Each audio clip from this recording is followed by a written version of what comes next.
So I was going to do a quick video about cleaning my Sparx. So as you can see, this is probably 6 skates. So I went on Amazon, I got these little bars.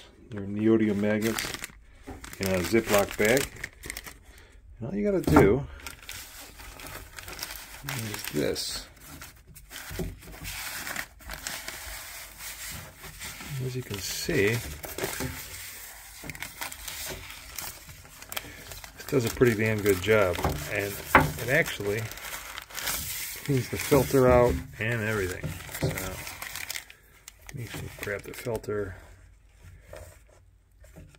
Yeah, I gotta empty that out. But to empty it out, it's kind of interesting. You just open the bag. Hold on a second. I'm gonna get my hand for a second. So if you reach in here, you just grab the mags now. Assuming there's no holes in your Ziploc bag, that is. Just pull this off. Pull the magnet off. See that? Kind of got it all together. Then you can take it, get the filter out, and get the rest of that out. But it doesn't stick to the bag, and you're done. It's just metal filings. I don't know, kind of a cool idea. I saw it on Facebook Sparx group, but I figured I'd make a video. Thanks.